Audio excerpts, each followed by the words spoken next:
গত কয়েকদিন ধরেই সারা পৃথিবীর এক নম্বর প্রশ্ন, নেতানিয়াহু কি আসলেই মারা গেছেন? আসছেন না কেন মানুষের সামনে? যুদ্ধে সেনাদের সাহস যোগাতে যেখানে প্রধান নেতারা থাকেন সম্মুখ সারিতে, ইরানের আরাঘচির মতো নেতারা মিশে যান জনতার সাথে, সেখানে নেতানিয়াহুর খোঁজই নেই। যেন হাওয়ায় মিলিয়ে গেছেন নেতানিয়াহু, যেন তাকে হাওয়ায় মিলিয়ে দিয়েছে ইরান।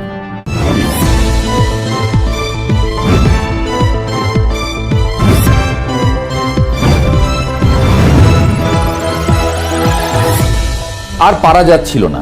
তাই নেতানিয়াহু যে বেঁচে আছেন তা বোঝাতে সামাজিক যোগাযোগ মাধ্যমে ভেসে এলো নেতানিয়াহুর ভিডিও। দিব্যি কফি খাচ্ছেন, হাতের আঙুল গুনে দেখাচ্ছেন। কিন্তু বাদ সাধল তখনই যখন আবার রব উঠল এই ভিডিওটি আগেরটার মতোই ফেক, অর্থাৎ এআই দিয়ে বানানো ডিপফেক ভিডিও। প্রশ্ন আরো জোরালো হলো, নেতানিয়াহুর অধ্যায় তাহলে এখানেই শেষ হলো? মানুষের মন বড় বিচিত্র। একবার যখন সে সন্দেহ করতে শুরু করে, তখন পৃথিবীর কোনো যুক্তিতেই সেই সন্দেহ সহজে দূর করা যায় না। ইসরায়েলের প্রধানমন্ত্রীর কার্যালয় থেকে ঘটা করে বিবৃতি দেওয়া হলো, এসব ভুয়া খবর, প্রধানমন্ত্রী ভালো আছেন।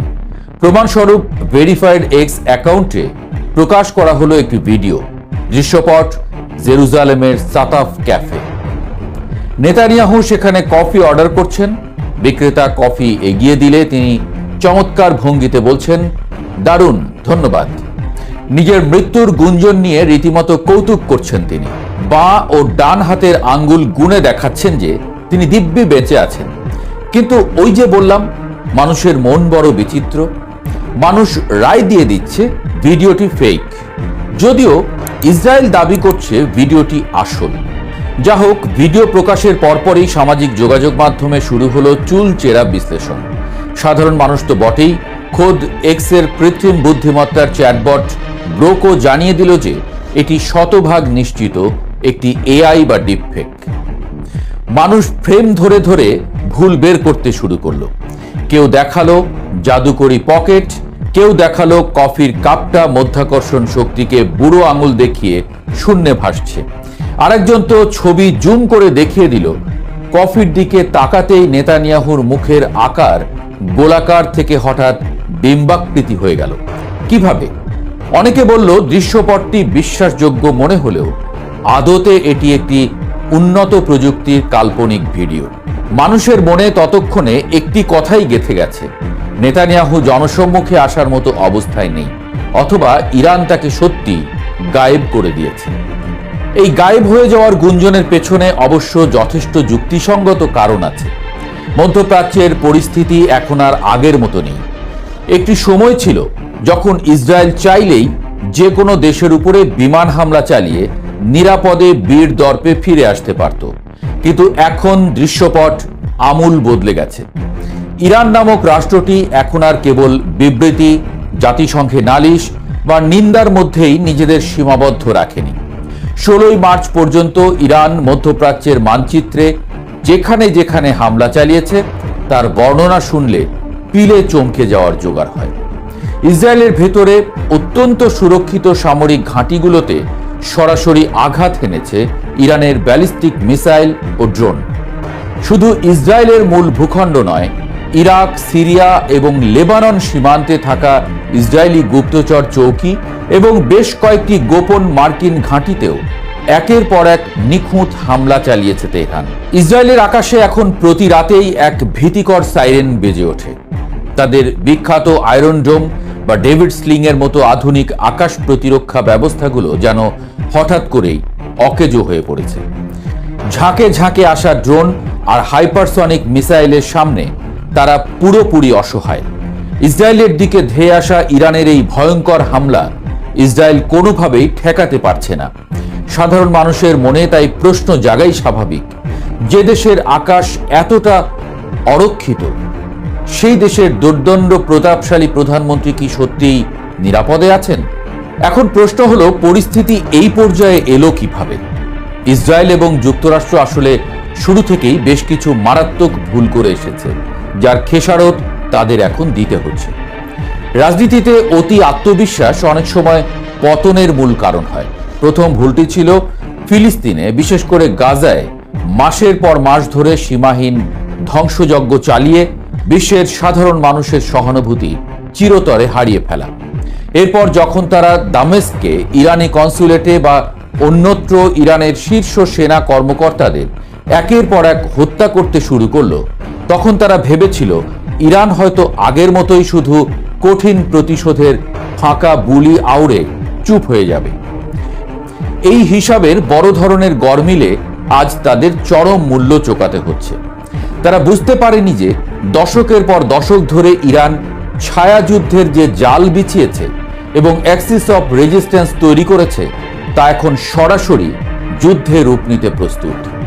যুক্তরাষ্ট্র ভেবেছিল তাদের বিশাল বিমানবাহী রণতরীগুলো ভূমধ্য সাগরে বা লোহিত সাগরে ভাসিয়ে রাখলেই ইরান ভয় পেয়ে গুটিয়ে যাবে, কিন্তু বাস্তবে ইরান তাদের এই প্রথাগত ভীতি প্রদর্শনের কৌশলকে থোড়াই কেয়ার করেছে।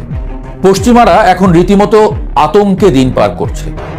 ইউরোপের বড় বড় দেশগুলো যারা এতদিন ইসরায়েলের আত্মরক্ষার অধিকারের কথা বলে গলা ফাটিয়েছিল, তারা এখন হঠাৎ করেই সুর নরম করেছে।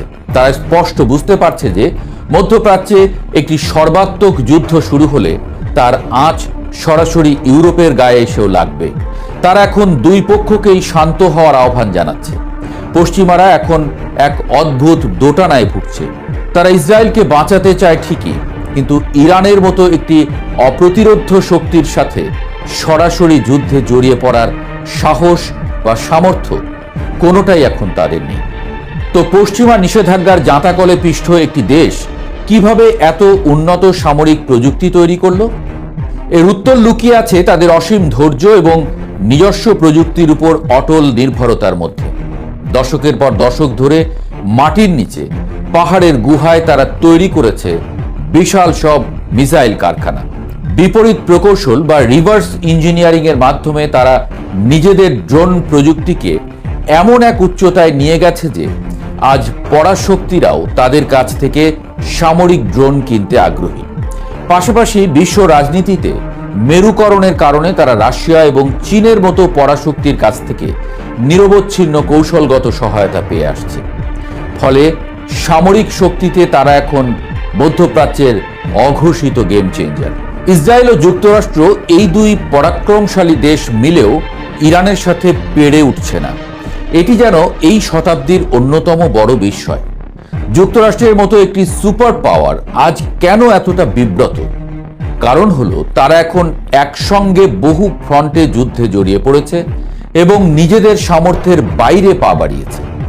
একদিকে ইউক্রেনকে কাঁড়ি কাঁড়ি অস্ত্র দিয়ে বাঁচাতে গিয়ে নিজেদের অস্ত্র ভাণ্ডার খালি হচ্ছে, অন্যদিকে তাইওয়ান নিয়ে চীনের সঙ্গে স্নায়ুযুদ্ধ চালিয়ে যাচ্ছে। এর মধ্যে মধ্যপ্রাচ্যে নতুন করে সর্বাত্মক যুদ্ধে জড়ানোর মতো লজিস্টিক বা সামরিক রসদ তাদের মজুদে নেই। পরিস্থিতি এতটাই বেগতিক যে যুক্তরাষ্ট্র এখন মিত্রদের কাছে সাহায্য চাইছে, কিন্তু মিত্ররা সরাসরি তাকে ফিরিয়ে দিচ্ছে। এরই মধ্যে পশ্চিমাদের গোঁদের উপর বিস্ফোরার মতো হাজির হয়েছে হরমুজ প্রণালী সংকট।